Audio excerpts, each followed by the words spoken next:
we are connecting to the Viva technology. So it's the business plan. So Viva technologies are have delivery right worldwide. So this will be regarding me.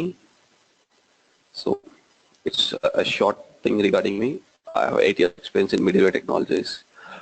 I worked as architect. I worked as build and release engineer. I'm working currently continuous integration, continuous delivery, and automations part of DevOps tools. I see someone else has arrived. Who is this?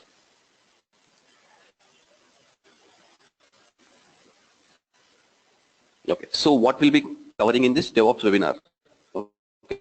So what we'll see the agenda, today's agenda, and we'll go each and every step. So the first thing we'll say is what is. So people have a lot of question like what is DevOps. Some people get, we will try to clear vision and see need DevOps in current situation on the current markets coming and why people are adopting DevOps. Okay. Then we'll see who can do this. Means what is the scope of this? Who all people can do? Means the people who are working all the streams, right? Some people may be Linux administrator, some people may be WebSphere or WebLogic administrator, some people will come from management. So we'll cover all the people who can go into the DevOps, what do you say, the DevOps profile. Then we'll see what are the DevOps tools used, all the types of the methodologies. So what is the why DevOps came, all these things. Then we'll see the implementation, how a small implementation, we'll say a small example, what is the DevOps implementation, what is in the DevOps, we'll have a multiple phases, we'll cover all those phases, collaborative phase, and also we'll see the scope of DevOps. Means every time we'll see, but you need to know the scope of DevOps because every organization will not have the same of DevOps. Some people may adopt it 20%, 30% or 100%. So based on the scope, we see how DevOps can be implemented in your existing environments because we don't have new projects always starting, right? 90% of the projects will be existing projects in the market. So see how those, so all the organizations will have the scope of it. Okay, we'll be covering, this will be our agenda in this today's webinar.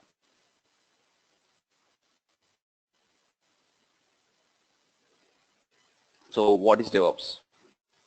So guys, someone know what is DevOps in your understanding till now? Can someone tell me? Shiva, Mohan, Shankar, so many. Yeah. Just try it.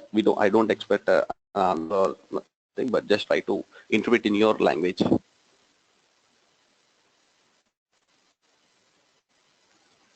What is the DevOps? Okay. So let me tell you. So DevOps, right? People think DevOps is a product or it's like it's a technology. So DevOps is not a product or it's a methodology, which will unite the separate towers or functionalities of the software development and the operations teams into a single integrated and continuous process. So let me explain you.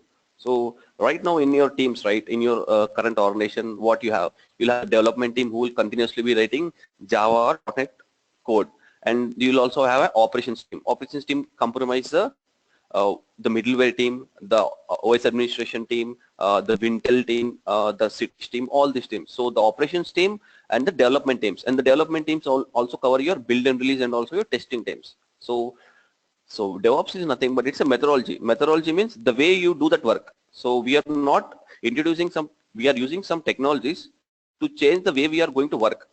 How we are going to work, we'll work, both the development teams and operations team will work as a single and integrated team, and both of them will be in a continuous process.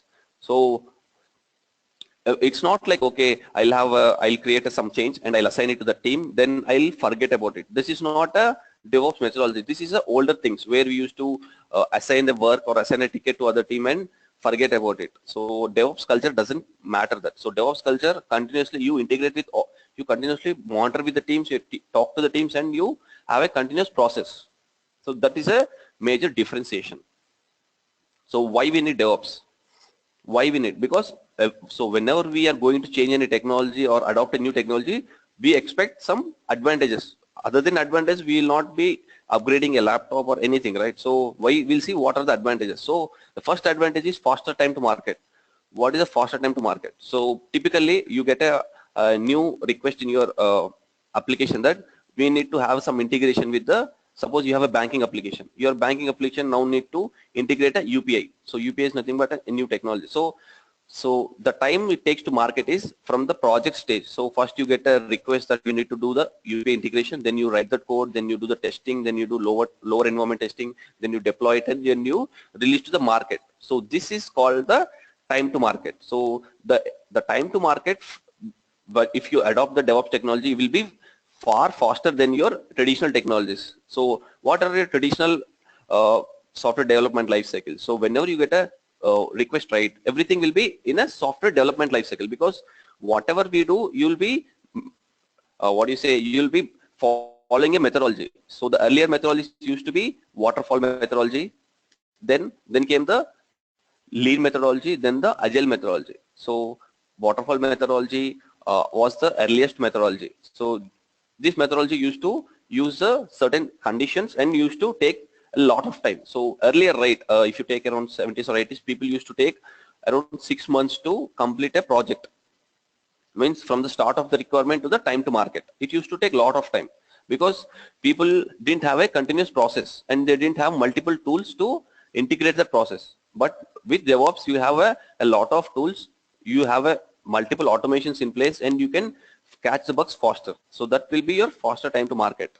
Then lower cost. If you are delivering something faster, then it will be lower cost, because you don't need to pay your developers 6 months of or what do you say, salaries. But if you can complete it in 2 months, then you can reduce the expenditure very highly. No vendor lock-in. Why no vendor lock-in? Because all the DevOps technologies today in the market, right, they are all open source tools. Prior to this, right, if you are going with the IBM technology or Oracle technologies or Microsoft, right, you need to have a huge amount of money to buy that product and for the maintenance of the product. If you're going with open source product, all those products will be free to download or free to install in your operating system, and there will be a very nominal fee for maintaining it. So that is why you don't have any vendor lock-in. Earlier, right, if someone took Solaris, right, they used to get stuck to it. But if you go with the open source, right, the CentOS or Ubuntu or RHEL, right, it's easier to migrate from RHEL to CentOS or CentOS to Ubuntu, because it doesn't have a multiple vendor lock-ins. But if you go with the Solaris or AX, right, you may stuck in that. You may not come out of that lock-in. This is called a vendor lock-in. With a vendor lock-in, you're going to save huge amount, because if you're adopting a technology like a WebSphere or WebLogic or a Oracle database, right, you'll be paying a huge amount of money as a subscription charges. But if you're going to use open source technologies like Postgres database or Tomcat or JBoss, right, you're going to save money. So people are using all these open source tools to adopt the DevOps technologies. So higher quality and fewer bugs, because if you have a continuous process, right, if you're doing a testing of your code every day instead of like monthly, right, then you'll have a higher quality of codes and you'll have a fewer bugs when it releases to the market. Multi-cloud. So why multi-cloud? So today, right, in the current situation, people are not creating their own data centers. What they are doing, they are going to Amazon or Microsoft and they are hiring all the resources. What are the resources? They hire the servers, they hire the network services, they hire the hard disk, RAM, all these things. So instead of creating, buying new servers, deploying it, installing it in your own data center and having huge cost, right? What people are going with the cloud infrastructure. With the cloud infrastructure, you can have as many servers as you want, and you can roll back as in, if you today you want 100 servers, you can pay that 100 servers for only for today. Tomorrow you don't require it, you can stop using them and you can stop paying them, instead of you buying 100 servers and being underutilized, right? That is called here. And the next thing is multi-cloud. So in previously, right, if you bought a data center, if you had bought your own servers, right, you can't change the servers often, because your IT department will not release enough budget, because they'll tell, okay, once you buy a resource, at least you need to use 5 years of time and then you need to decommission it, right? So if you have multi-cloud, right, today you can use Amazon. If you don't find with Amazon, or if Amazon is charging more, what you can do, you can right away shift your servers from Amazon to Microsoft or Google. So you don't have any lock-in, you don't have a single data center, you don't have any restrictions. You can move your code or move your whole infrastructure from one cloud to other cloud easily, because you are using all the open source technologies. You don't have a vendor lock-in, and you don't have a vendor lock-in for your hardware. So if you have all this independence, right, you'll have a lot of advantage in terms of cost perspective. So these all are the advantages once you start adopting DevOps methodology. Guys, you have any doubts in this?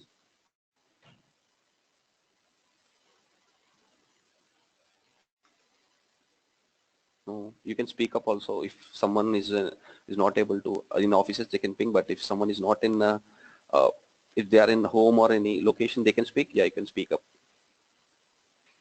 Okay. Yeah, I see most of them don't have any problems. We'll move on to the next slide.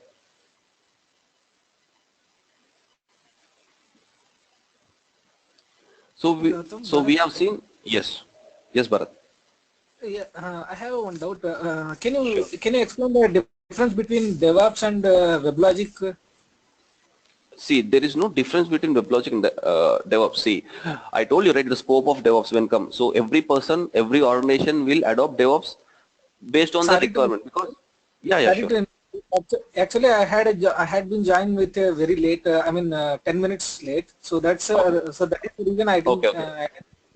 Okay, so I told you, right, in your previous slide, if you see, I told you DevOps is not a methodology or a tool. It's not a technology or a product, right? It's a methodology. So once you implement, I think you all guys know about waterfall methodology or agile methodology, right? This is the way Yes, yes. people write code. Because if, okay, let me say a small example. If you are going to build a bike, what you'll do? First, you'll have a team who will design that, design it, then they'll do a prototype building, then they'll do the testing, then they'll release to the market. The same way, whenever in a IT organization, if you're going to create a product, it's a website or it's a desktop application, right? First, you need to have a development cycle, software development, that is called a software development life cycle, SDLC. So you follow methodology, and based on that methodology, all the teams work in sync, and they create a product. So that is called a software development life cycle. So prior to the DevOps methodology, right, people used to have agile methodology, and older to agile there was a waterfall. So based on the way you build that code, the code, and you write your code and you release the code, right, that is called a DevOps methodology. So in the DevOps methodology, right, the tools may change, and the way it's DevOps is nothing but, if you want, some people will think, okay, if I want DevOps, I need to scrap all my technologies. No need. Based on your requirement, you can slowly adopt your DevOps into your organization. That is called a scope. So if you have a WebLogic, right, so right away you no need to remove WebLogic and start using an open source alternative of it. What you can do is you can use your WebLogic and start slowly automating it with your other methodologies. So that will cover in the later sessions, you'll know. So DevOps, if you are using WebLogic, there is no need of right away stop using WebLogic and start using an alternative to that WebLogic. So what you can do is, because you'll have some code which is being written from the past 10 years or 8 years. So your developers or your organization may not be ready to completely adopt the DevOps. They'll tell, okay, Yes. we'll use WebLogic, but we'll try to use other parts of DevOps methodology, which are just easier to integrate into the existing. Until unless you Okay. are a new company and new nation, you can't start using all the newest technologies, right? You'll have a Yes. lot Yes. of vendor lock-in still. You'll have a lot of dependencies, all these things. So that is why people are not yet 100% adopting it. So based on their requirement, based on their flexibility, people are slowly adopting DevOps. So I'll tell you that in the later slides. Okay. Okay. Thank you. Yeah. So we'll see who all are who can become a DevOps engineer, all these things. So okay, what are the prerequisites? Okay, so the prerequisites are, so this will, I think in the roles, right, you'll understand what are the prerequisites. So I'll try to cover the roles. Based on the roles, you'll know the prerequisites. So once I cover in this slide itself, I'll cover that. Okay. So people who are freshers or new joinees, they can directly go into DevOps, because the way a fresher work is expected from the 4 years will be different. So they'll slowly be started in that, and they can start a new career as a DevOps engineer. Okay. Then the middleware administrators, the VAS administrator, WebLogic administrator, JBoss administrator, right? They can move into it. Okay. Then operating system administrators, the RHL administrators, Solaris administrators, they can move to DevOps. the build and release engineers. The build and release engineers are nothing but the people who are working in the build and release technologies, who are either Jenkins admin, SVN admin, and Maven, all these tool admins who are. And the next is web administrators. Some people only work on a web application level, which are Tomcat or JBoss. So these people. And some people who are on application support engineers. So some people who will be working as a production engineers, right? All these things. These all guys are eligible to shift their career from their existing career to a DevOps engineer. So let me cover you what are the prerequisites. As a prerequisites, right? In a DevOps, when we adopt DevOps technologies, right? The things we require is you need to have a knowledge on the type, what is a network, what is a resource, what is an IP, what is a server. So people should have some knowledge on what is an operating system, what are the resources of an operating system. Okay, then people need to know a small product related to an web servers. What is a web server? Apache web server, a Tomcat, or Nginx. So people should have a minimum knowledge on one of these tools. And what they want, they need to have a small need to have knowledge on what is how a software development lifecycle works. So apart from this concepts on operating system things and the concepts on what you say app server or a web server tool, right? People also should know how a IT organization works, because how IT organization works is you should know what are the life cycles of a SDLC. So if someone will come and tell you like, okay, this is at this phase, so we are right now at this phase of design phase, and we need to do some testing, or you need to know knowledge on what is a testing, what you don't need to know how to do testing, but you need to have a knowledge on what are the types of testing, what are the testing phases, all these things. Since it's a methodology, right, you should also know some concepts of a SDLC lifecycle, and also the minimum knowledge on a operating system, what is a network, what is a server.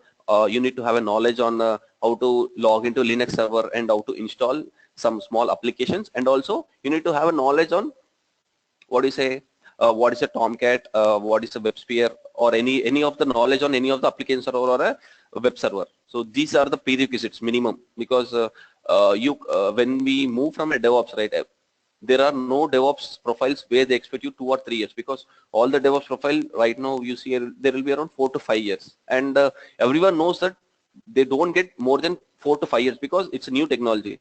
So what you can do is you can showcase that, okay, I was working as a middle from the past 2 or 3 years, and from the past 1 or 2 years I'm working as a DevOps in organization based on your scope of yours. So so in the ending session, right, I'll be letting you know how to build your resumes, how to face interview. So you putting as a I am past 5 years of DevOps engineer, no one is going to believe that. So how you're doing is you need to tell I as from a DevOps engineer, and you need to, everyone's story will be different. Someone will be RHL admin, so his story will, and how we migrated to DevOps. Yeah, WebLogic or Tomcat administrator, his story will be different. So everyone has their own scope in the web DevOps. So based on your current technology, you can tell them a transition plan that, okay, I was working previously this one, then I moved into the DevOps, and I was working from past 1 or 1.5 year on these technologies. So all technologies people are using, I'll be letting you know in the sessions, and I'll make sure that you can right away and work in organizations, which is a DevOps methodologies. Okay, guys, you are fine with this slide? Yes, Any doubts? yes, sir. Fine, Gautam. Okay.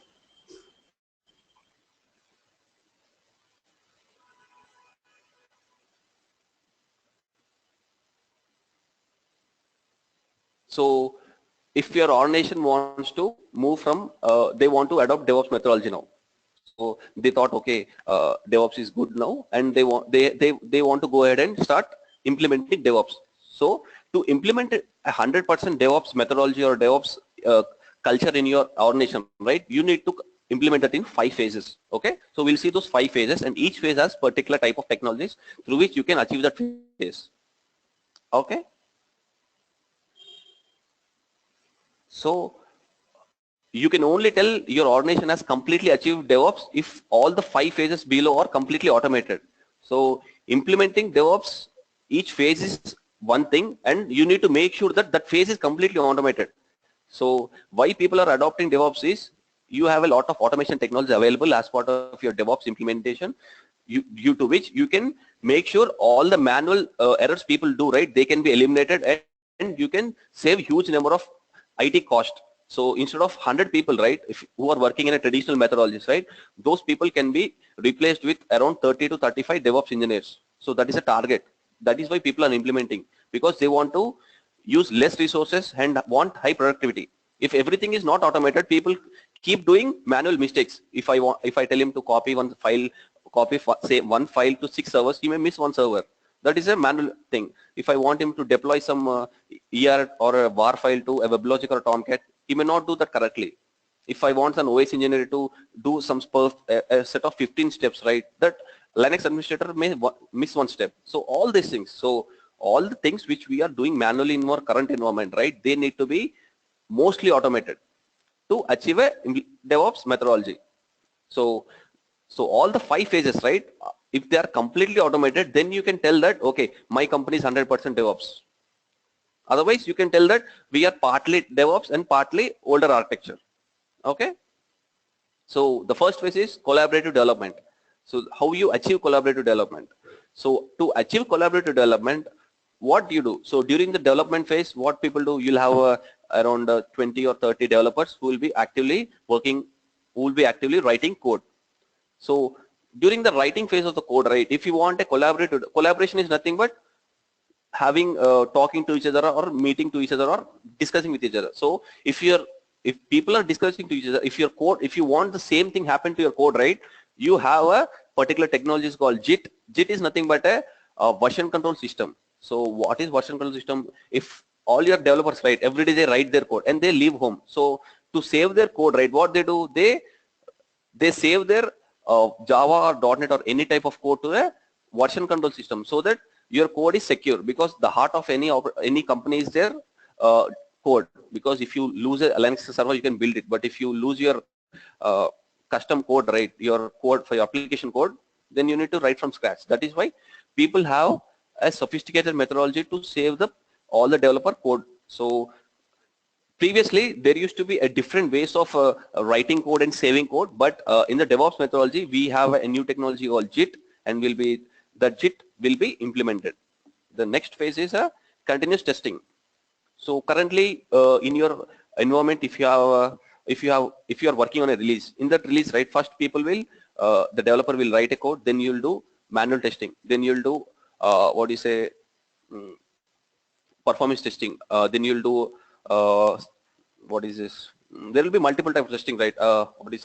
Unit testing, performance testing, all this testing. So currently most of the organizations, right, they don't have any automated way of doing this. They'll have a lot of testing team resources, and people will be doing that. Someone will do performance testing, someone will be doing automation testing, someone will be doing Selenium, someone will be doing manual, all these things. So in a DevOps methodology, we should make sure that all these testing are happening in a automated fashion without any resource intervention. So if I have a continuous testing phase of a DevOps implemented, I should not have any single testing team working on a testing. I want everything to be automated. This is the target of a phase 2. So phase 3, continuous integration. So continuous integration is nothing but traditionally, right, if you have a developer and he's writing and he's given a task that he should update the homepage of a suppose flipkart.com. So if he's working on for 5 days and he suddenly starts testing on the 5th day, then he may face around 5 or 6 issues. Instead of that, if he'll continuously test it every day, so he has written some around 40 or 50 lines of code today, and he want to test it out whether that 50 lines of code is working fine or whether it's breaking some other components or not. So continuous integration is nothing but you continuously continuously integrate your code into continuous testing every day. Instead of you waiting for 20 days and writing, you write code some 20 days around 1000 lines, you start testing it. You may face 20 or 30 issues. Instead of that, if you do that integration continuously every day, you may find issues faster, and you easily identify that issue. If you write 1000 lines of code and get 20 issues, you don't know which line of that issue is coming from which code. Instead, if you write a 50 lines of code and you do testing, right, you easily find that issue. That is called continuous integration. So we have some tools to achieve this continuous integration. Those are called Jenkins, Bamboo, and TeamCity. Continuous delivery and deployment. So people are writing continuously, people are collaborating development, people are doing testing, and people are deploying it. How you deploy it? So I'm doing the continuous testing, but if I have if I have around 500 servers, and I have a what do you say, I have a web application or a HTML application or a Node application, Node.js application, which needs to be deployed to 100 servers. So once I have integration, everyday integration, right? What I need to do? I need to test it on some servers. So if I want to do a manually, if I want to deploy it, deployment is nothing but you take your readily available code and you put it in your server so that it can be accessed by the users, right? If you have 100 servers and you're doing manually, you're deploying it, right? Then you may face some issues. So that the middleware team, right? The JBoss team or WebLogic team, they may miss some servers. They may not do that correctly, and they may miss some servers. They may do a lot of things. So if I want my code to be continuously delivered and deployed in an automated fashion, that is called a phase 4. You have some tools through which you achieve that.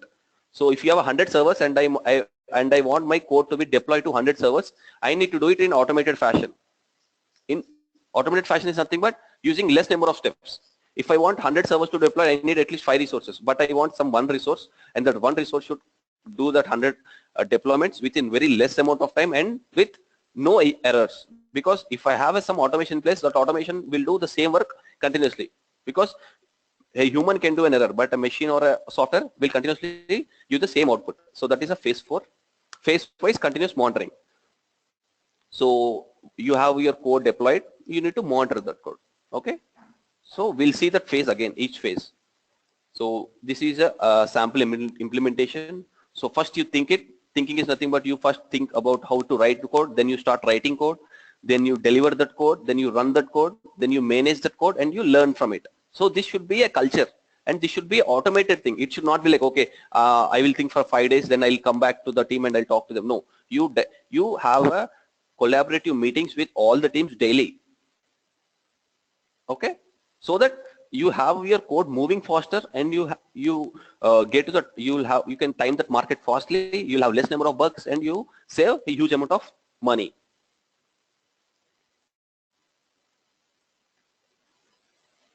So collaborative development. So collaborative development is achieved through agile methodology. So collaborative development, how you'll write. So in a collaborative development, how you achieve is you use the agile methodology. So people know what is agile methodology, right?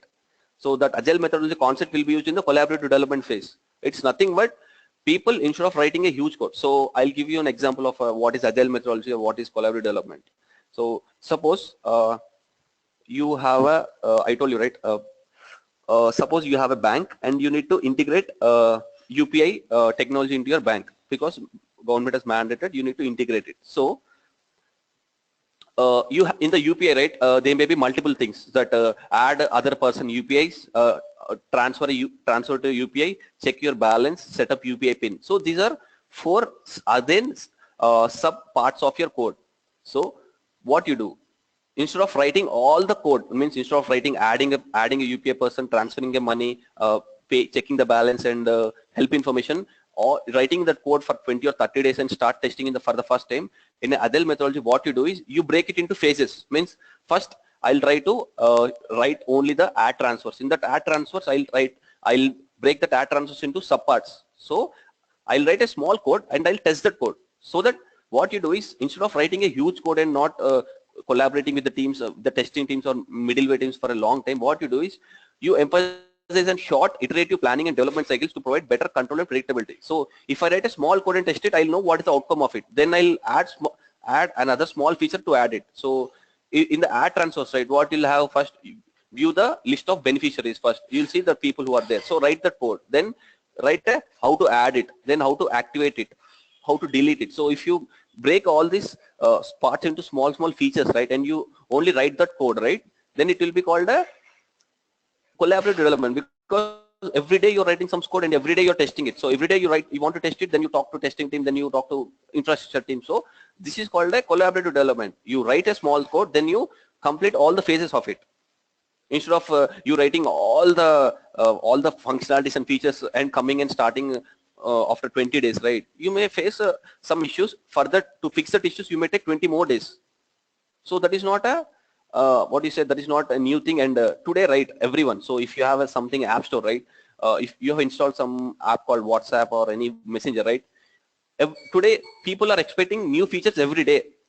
If I give you new feature every day, right, you'll be happy, right? You'll think, okay, this company is working hard and they're giving me features every day. Then you start liking that application. The same way in an agile methodology, if you start working on small features and you start releasing them small features, right, people start thinking that, okay, these companies they are taking people's requests, they are they are concerned about the customer feedback. They'll think that way and you get a good business, instead of like every 20 days you give one update and that update again, that update will have some issues, again you roll back that update, right?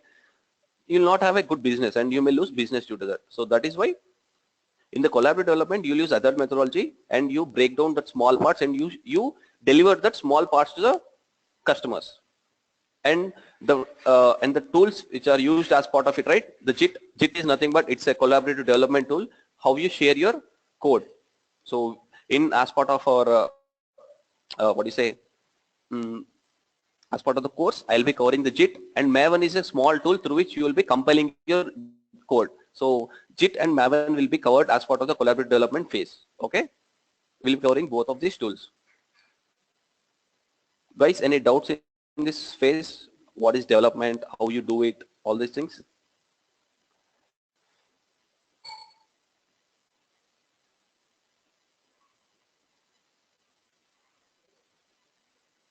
Guys, any doubts?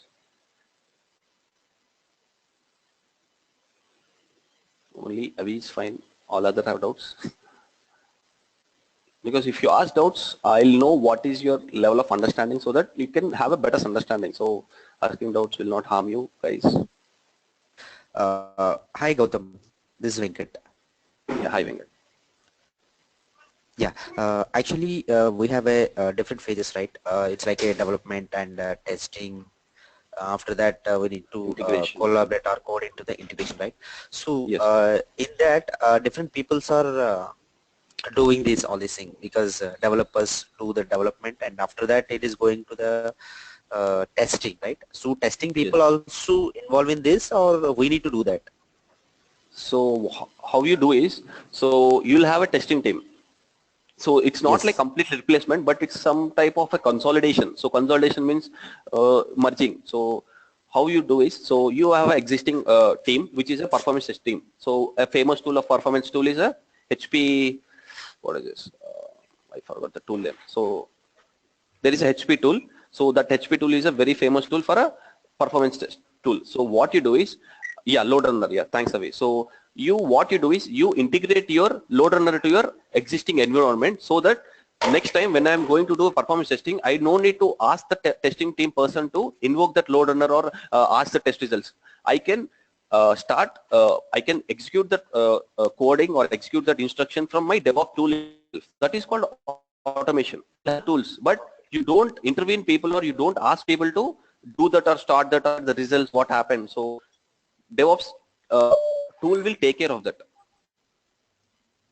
That is okay. DevOps will automate it, right? So it Yes. can take all these things. But if in meanwhile, if it is getting any kind of issues, so might Then, be, so yeah, might be they have to do like that. Any yes. developer has to do the testing, or DevOps engineer can do that. So if you are facing any integration issue between load runner and your DevOps tool, you need to fix that. And if you certainly feel that load runner is not working, load runner is slow to response, then what you can do is you can. So we need to do that. Yes, we need to fix that. But the load runner installation, you will not be taking care.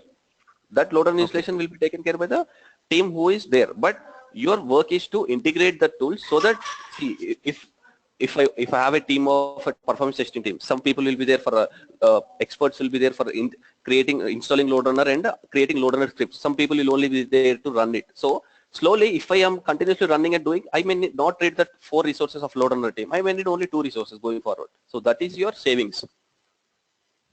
Okay. Once you write a code, I have written my code. I have built that code. Now I want performance testing. Now what you'll do, you raise a in a remedy or any tool, right? You raise a ticket to the team. guys, I have that application in this. Can you please start your this testing? And once testing completes, please share the results with us. So this is a time waste, and you need to waste some time, and sometimes you may be in offshore times, onshore times. Some people may not be there; they'll not get response. This is all a waste of resources. If you have a functionality that within yourself, you will save a lot of time, Yes. right? But Yeah. yes. So And one more thing, because yeah. so many developers are there. Okay. So developers will develop different kind of applications, right? So then Yes. so they are pushing into the Git to the some Version control system. area. Yes. Yeah. Yes, From version Git, control system. all the tasks will be taken care by us. We'll not be writing Yes. code, but So from once we check in the code, we'll take. Yeah. Tell me. yeah, then the vision code will be collaborate. Then that will be might be conflict will be happens, right? Yes. So sometimes, yeah. So conflict happens. How you'll know that conflict happens if you're doing regular testing? So today, two developers worked on same feature. Both of them Yeah. at the end of the day, they checked in their code and left for home. Tomorrow morning or the same day end, you'll have an automated build in the DevOps tools. Right? What you can do is you don't need a person to invoke the testing also. What you can set up is you can set up a trigger that if a developer will check in that code, take that code and do all the testings. So there is an option like that. So what you can do, the moment a developer will check in his code, right, you can take that updated code, build that code, do automation testing, deploy that code, and get the results and send the result to the developer. Boss, whatever you have done, this is your result. Please check it out. So this all can be happen in an automated fashion. Acha. And what you can do is you can also schedule triggers based on timings. What you can do, every day your developers are working 9 to 5. You can set up a job at 5:30 to do a build and deploy and get the test results of all that code. So if you feel that okay, there is an error, right, you'll share that with the team. If two developers are working that feature and you feel that the development, that complete phase, right, or the all phases in some phase it has failed, you'll give them the results. They'll start again troubleshooting. This is the advantage. So if you want to do all these phases, right, it will take a huge amount of time. Yes. But here we'll be doing everything in automated fashion, and developer will know ahead only. Then he'll first fix this issue before moving ahead. Okay. Okay. Yeah. Okay. Right. Thank you. Yeah. So that tool I'll tell you. That integration one. Yeah. The next thing is a continuous integration. Yeah. So the continuous integration, right? This tool is heart of any DevOps methodology, guys. This tool will integrate all other tools. Okay. In every organization, this tool will be heart of their DevOps methodology. Why? Because continuous integration tool will have enough capability to interact with each and every tool you have in your infrastructure. If you want to, if you have a, what you can do is, I told you, right, you can set up a job, all these things. In continuous integration, in the continuous integration phase, any of these tool, a Jenkins, Atlas and Bamboo, TeamCity can do that. What it will do? So continuous integration is nothing but the practice of checking in code to shared repository several times a day and testing it each time. So if a developer will write a, so in the morning he has written some code, he has checked in that code to a version control system. So the moment you do that, you can do the testing. Again, he has in the midday, right? Again, he has checked in some code. Again, you can do the testing. So it's nothing but it is a practice of checking in your code to the shared repository several times a day and testing it each time. If I updated 2 Java files today in morning, the thing will happen on the 2 changes only. And if you update again 2 more files, you can do that change. So that way you detect problems early, fix them when they are easiest to fix, and get shiny new features to your users as early as possible. Right. See, if I did 2 changes on Java and it gave me error, I'll easily know that okay, in these 2 Java files only somewhere I have done my mistake. Once I update that, my application will start working. So if you regularly test your each and every change, then it's easier to fix and you'll get new features faster to the users. Ultimately, what is your thing? If users are or customer is happy, right, you will be happy because then that is your ultimate aim, right? So that aim can be easily achieved through integration. So how you do that? How you do that testing it each time, right? How you test it? So what you can do is you can create a type of jobs in continuous integration tools. What you can tell is every 1 hour or whenever a developer checks in that code, right, you can pull that code from the JIT, then build that code. Build is nothing but you take the Java or .NET code and you build an ER or WAR file, then you deploy that WAR file onto a Tomcat or whatever container, then you do all your type of testings, then you get the results. These all phases can be automated in the continuous integration phase. So this tool will talk to all other tools, all your other tools of DevOps methodologies. So this is an important tool and heart of a DevOps tools. So this will be interacting. So it will be what it will do. It will give instruction to each and every DevOps tool, and it will fetch the results of the tool. First, it will go to JIT. It will ask JIT what is the latest information. JIT will give the data. Then it will take the data. Then it will go to Maven. Then it will build the data and get. Then the Maven will create a var file. Then var file will be given to Jenkins back. Then again Jenkins will go to Tomcat and it will deploy it. Once deployed, Tomcat will go to LoadRunner or any JUnit or Selenium, and it will tell to start the results. Once the results are fine, it will pull the results and give the results back to the user. Okay. All these are the phases which are done in the continuous integration. But you need to have all these tools set up as part of your DevOps. So those tools will be as part of your other phases. This phase is for the integration phase. It will integrate all the tools into a single job. Okay. Any doubts in this?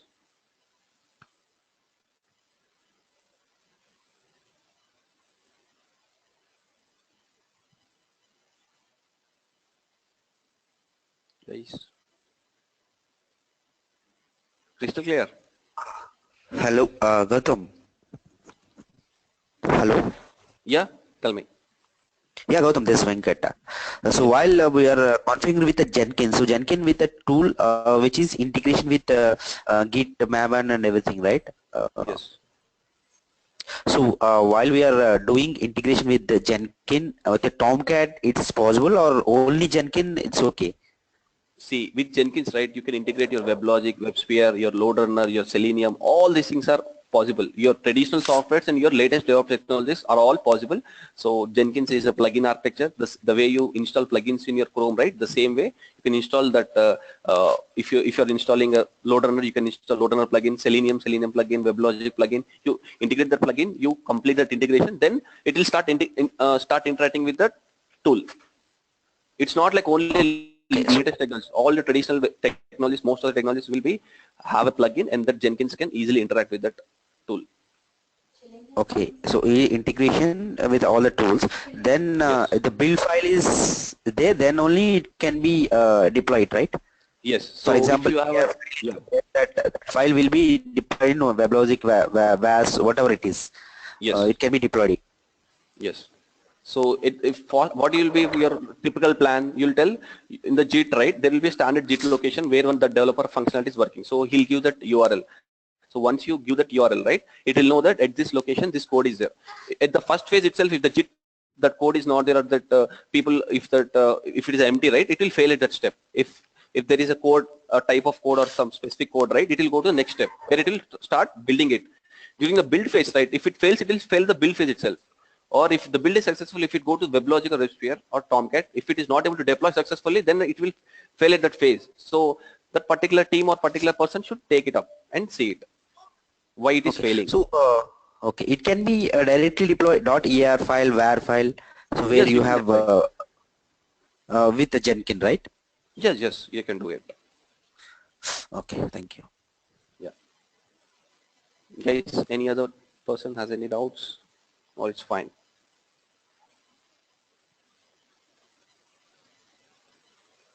Okay, so yeah, I feel that you're all fine. Let me move to the next session.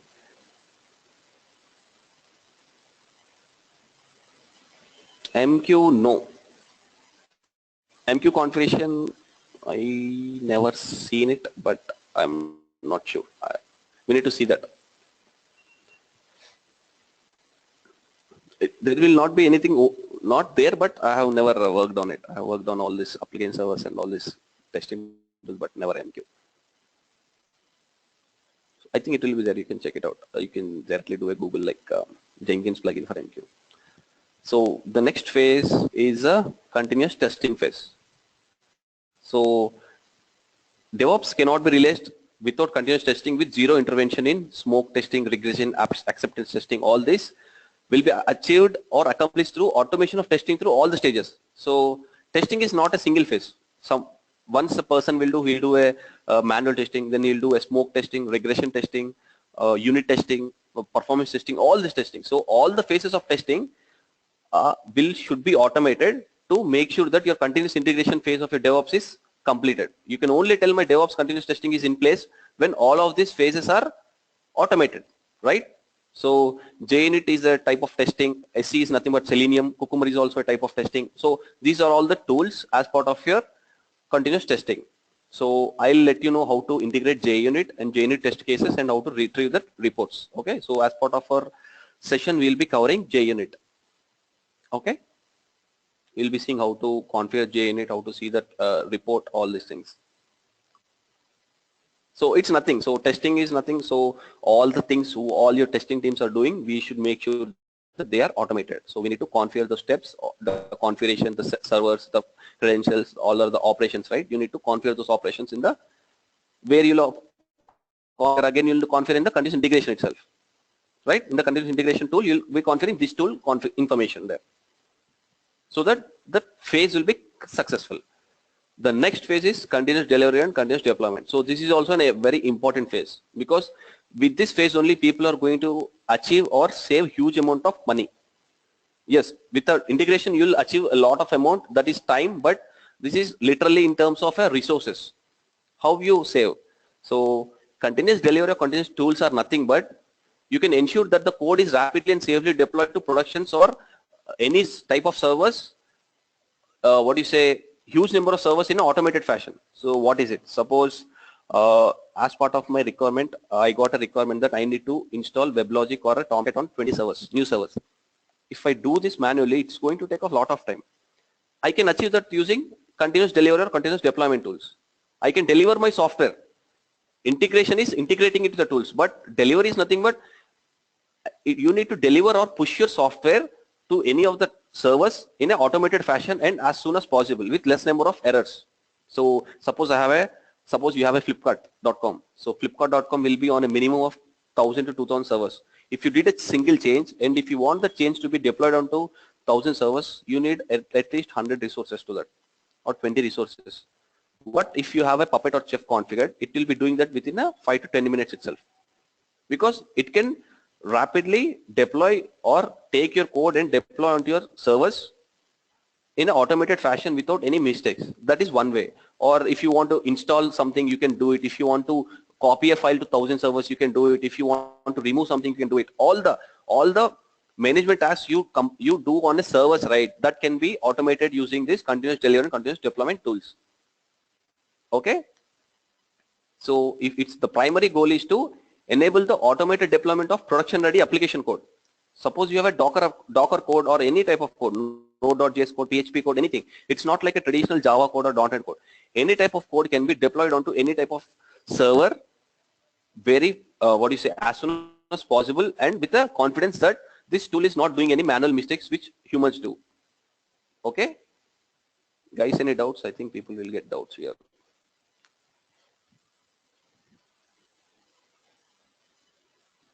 You understood this phase, guys? Once you build an ER or WAR file, right? Yeah, tell me. This is all about Puppet, Chef. These are all scriptings, right? These are all, yes, they are all not scripting tools.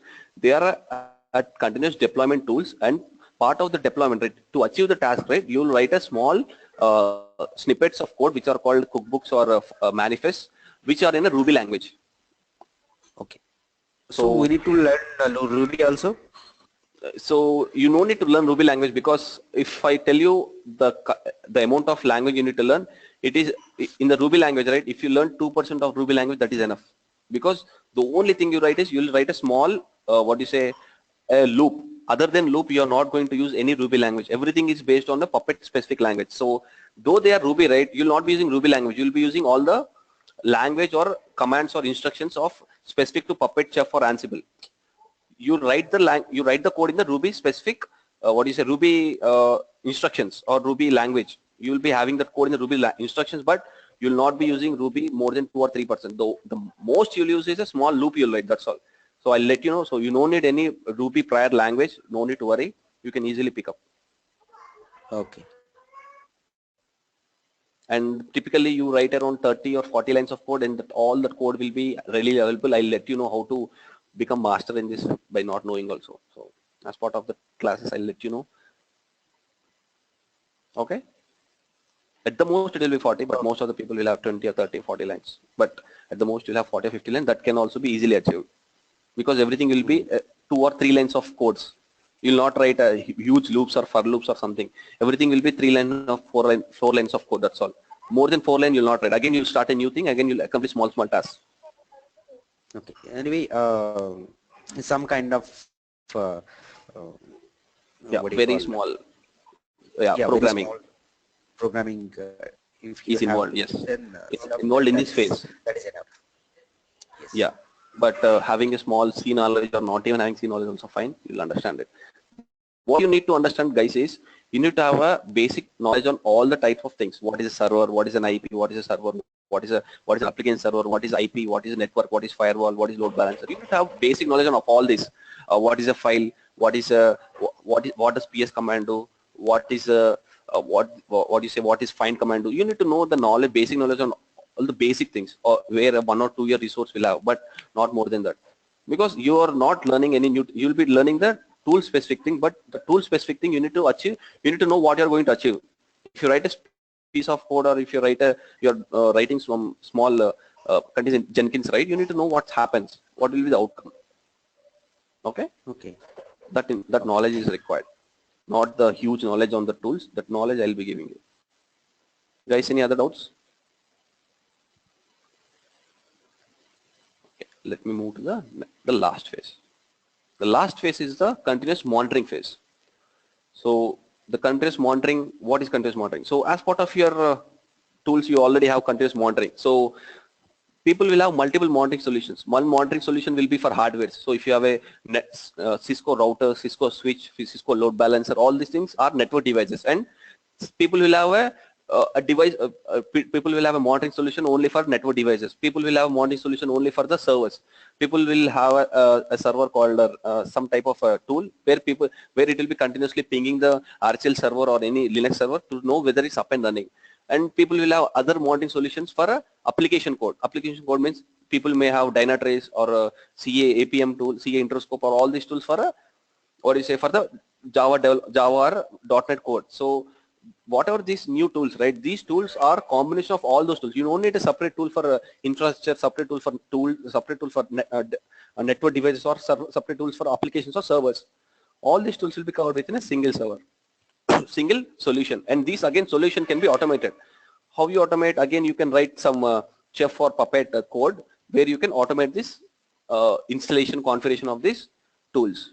So New Relic is Nagios is a completely open source, and this is freely available. New Relic is a what do you say, is a what is a enterprise solution where you need to buy it. And Zabbix, so the number one is Nagios and the next is New Relic. So as part of our uh, or the course will be configuring Nagios, because Nagios is the most used. After Nagios only New Relic will be used. So we'll be covering the Nagios because most of the teams will be using Nagios only. Okay. So again, you can set up alerts, you can have views, you can view the data, and you'll have all these things, all configuration will be seeing as part of the Nagios configuration. Any doubt in this monitoring solutions? All these tools are free, or I told you, right? Nagios is a freely available open source. You'll have in the Nagios, right? You'll have two: enterprise version and a free version. In the enterprise version, you need to buy it, but the free version is freely available and you can use it for any number of nodes. Yeah, sure. I'll okay, be but sharing the course content, guys. limited days only, right? Yeah, yeah, limited functionality. New Relic is a completely enterprise tool. Means you need to buy it at least to use the minimum. You can download what you say. A demo version, but still New Relic and Zabbix are a completely enterprise tools. We need to buy it to use it minimum also, but you don't have a open source version of this. So Nagios is a very old tool, guys. It's from 1998 and it's a very famous tool, and it's a huge extensible. So it has extensible features. So most of the people like Nagios due to extensibility features. Okay. Yeah. And you are going to cover anything related to AWS? AWS, I'll cover the basics of AWS. I'll let you know how to create a server, how to sign up for AWS, how to create a server, how to create Elastic IP, all this. Not hugely. I'll take a small session, around 30 minutes within one session, because AWS is a completely different thing.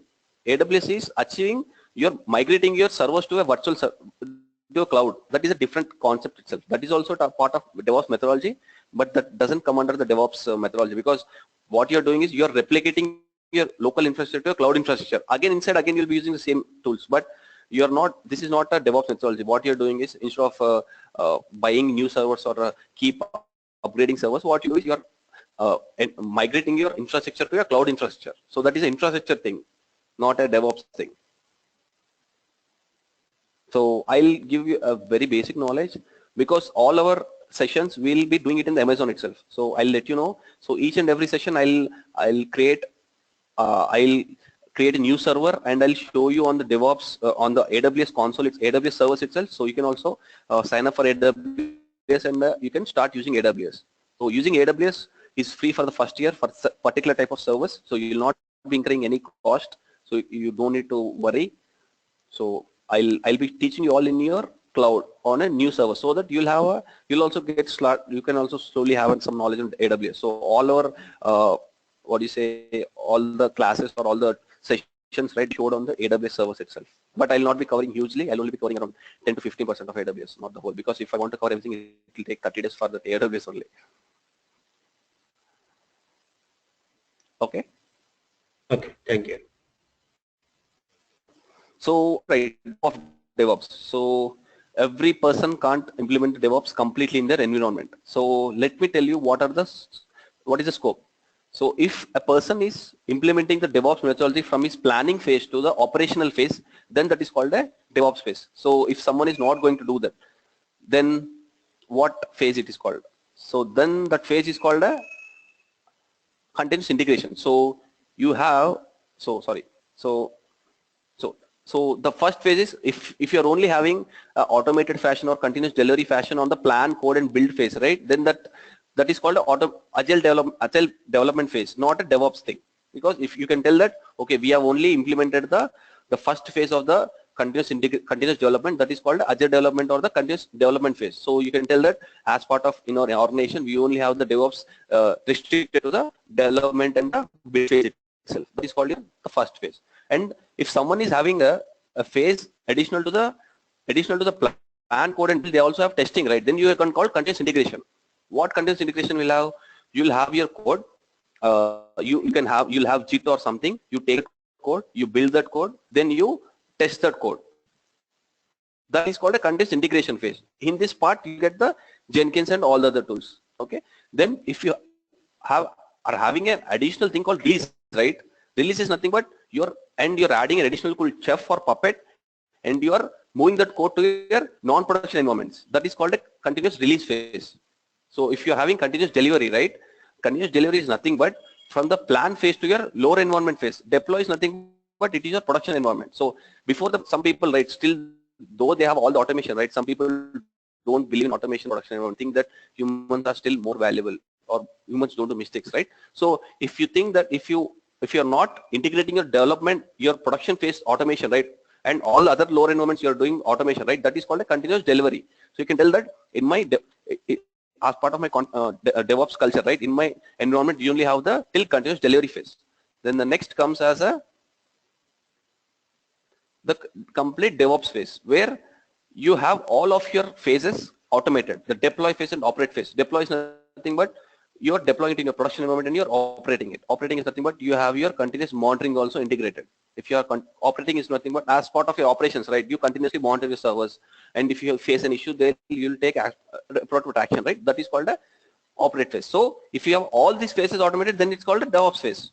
Okay. So it's based on your requirement. If you want to only integrate Jenkins and you want to automate testing, right, it will become this phase. If you want your code to be automatically deployed to servers, then it will become release phase. If you want to deploy that to a production environment, then it will come the DevOps. So based on the teams, right, based on the company's complexity of softwares used, right, they only select any of the phase and they'll start implementing that phase.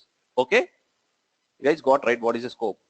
everyone can't do automation of all these things. So based on the requirement, the people will be doing it. Any doubts in this, the life cycle?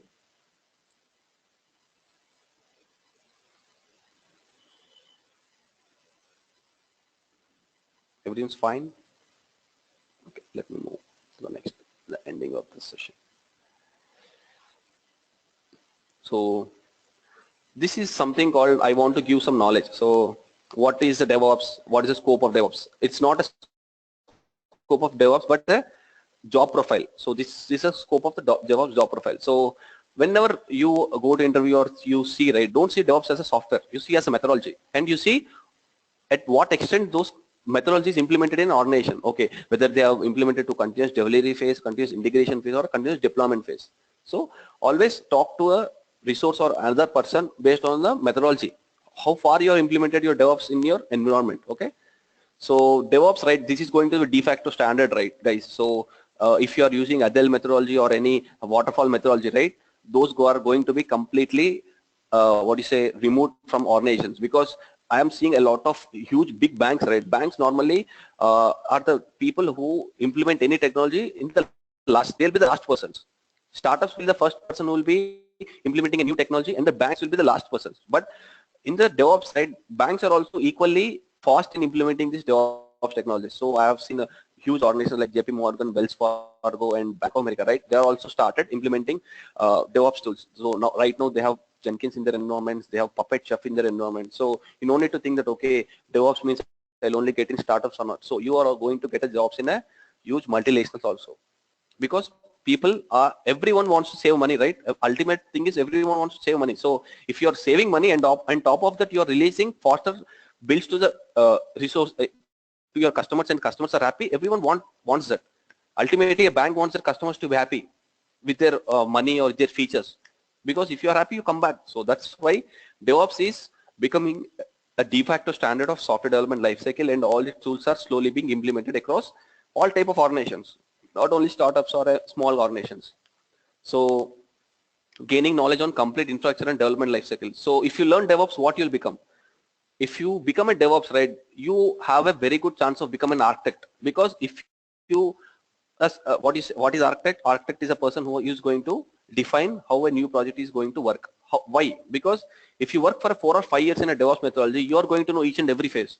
You'll know how a server works, what is a server, what is the server performance issues, what is a network, how to monitor it, how to configure it. You'll know what is the development phase, what is the testing phase. So if you have a good knowledge on over a period of 5 or 6 years of time, on a 10 years of life cycle, you have a good chance of becoming an architect, because every person in the software industry can't become an architect, guys. A Java developer can't become, a testing engineer can't become, a Linux administrator can't become, a network administrator can't become. So a person who is into a type of middleware technologies or a DevOps, right, they have a very good chance of becoming an architect. So you will have a very good scope after some particular time of working. So, and the current thing, right, you have a very early advantage, guys, because right now DevOps is slowly being implemented. So you'll get a good chance. So you'll go to the team where you'll be one starting team resources. So you grow along with your organization, because whenever you go to a new organization, if it is in the starting phase, you have a lot of growth phase. If it is in a in a saturated phase, right, people start removing it, they start consulting the teams. So, and also one thing is the interviews, right now the person who is doing an interview also doesn't have the enough knowledge to do an interview, guys. So this is a very good time to switch a career to DevOps, because traditionally, let me take an example. You have a manager or a normally, typically, who will be doing your interview, guys? A TL or a manager, right?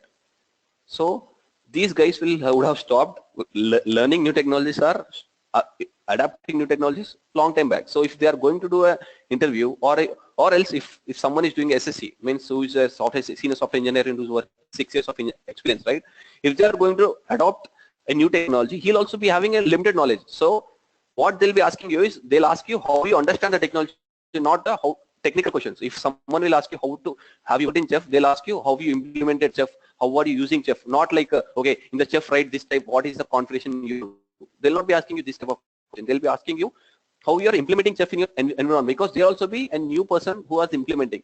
At the most, people are using all these technologies not more than 2 years. So If a person is has a 2 years of knowledge, you can expect him that he'll have a basic knowledge, because everyone has transitioned. It's not like a technology from 20 years and everyone will be master in DevOps. So that is why you have an early advantage in DevOps. So if you move right now, you'll have earlier, and you have a huge earnings, guys, because a typical 4-year DevOps engineer is right now getting around 12 to 15 lakhs for 4 years. This is, again, I'm telling you, less. If you go to Microsoft, some of my friends went there, they got around 18 to 19 lakhs, which 4 years of experience.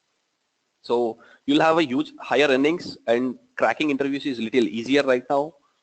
Okay, so that is your scope of your DevOps, what is say career as part of current market situation. So do you have any questions, guys?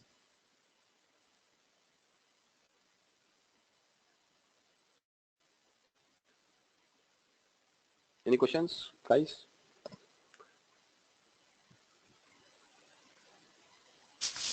Yes, fine, Gautam. Yeah, so this is based on your what do you say, number of positions open right now in US. So people will be a lot of people I train use resource also. I thought of adding it, so we don't get this type of statistics from India. So that's why I'm not able to. So yeah, these are the number of positions open.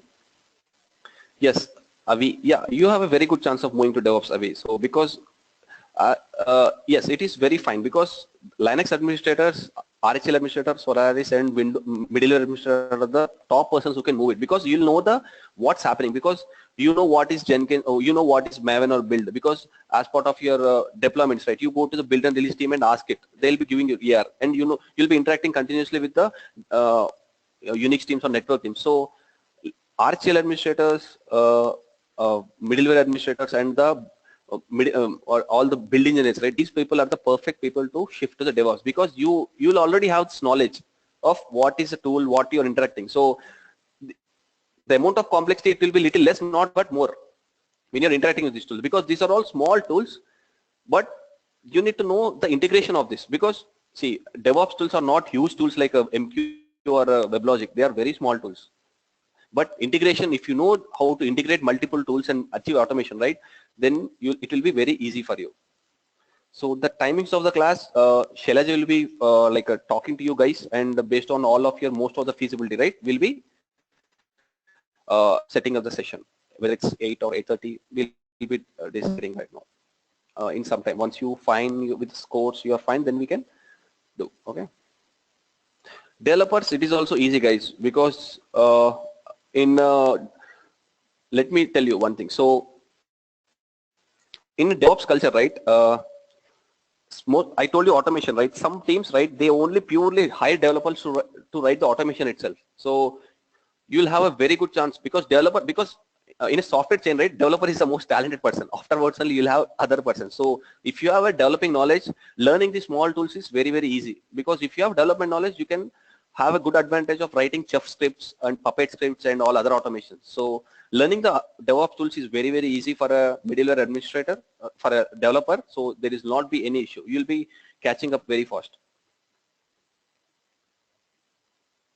It's clear? Because everyone has their own advantage. If you have a development advantage, yes, people will be requiring you also, because they want some huge code be written to automate. Yes, they'll do, because when you write a DevOps automation, right, it will be far easier than Java or .NET, because you'll not be writing huge servlet JSPs or Hibernate. What you'll be doing is you'll be taking server resources or something, and you'll be writing small automation things. So that's why, yeah, you'll have a very good chance. There is no issue in that. But knowledge perspective you'll also have, because you'll also know, because if you're writing Java code, you'll know what happens on the web layer, because if you know what happens on a JSP servlet, yeah, the same integration will be happening in the DevOps tools also. And I'll be giving you enough knowledge for every tool. I'll be giving you at least an hour of introduction, guys, so can clear all those things. So I'll not right away jump to any tool. I'll give a minimum of 40 to 1 hour of background on the tool and how it is used, in existing. I'll be giving you real-time scenarios, so it's easy to catch up. Okay. Guys, any other doubts? I have come to the end of the session. So you can go to the YouTube channel, and there are already the same demo session is there. You can go back and you can watch it again, and we'll also share your link. You can replay the link and see. Okay. And any doubts, guys? Still, I request you all, you can Yeah, how follow. many days? please share your email address. Yeah, go ahead. Hello, Gautam. Yes. Yeah, Yes. how many sessions it will take to complete all the DevOps 20 sessions. tools and Each everything? session with 1.5 hours to 2 hours. 20 sessions. Same day, right? Same timing, right? Yes. Whatever session, whatever time we'll decide, that time will be the standard. So we'll not be changing time in between the sessions. Okay. Meanwhile, if any problem is occurs, like I am unable to attend the session, so Yes. is So there? so for every session, right, we'll be giving you a recording, and also we'll give you the instructions what were done part of the test. So if I'm doing today, Chef, I'll teach you what is the installation configuration. So we'll be providing you the video, and also we'll give you a document to replicate the steps by yourself. So by watching the video, you can come back, and the next session we can ask 5 or 10 minutes of doubts. So you'll not lose anything. So you'll have two types of documentation: the video recording and also the instructions, step-by-step instructions, how to replicate that by yourself again. Yes, because we are going to shift wise, so that is a problem. Yes. Yeah. Okay. Okay. Yeah, guys, I hope you enjoyed the session today. Any queries on this? The timings and the start date of this, I will let you know. Maybe as soon as possible, we are going to start the regular sessions.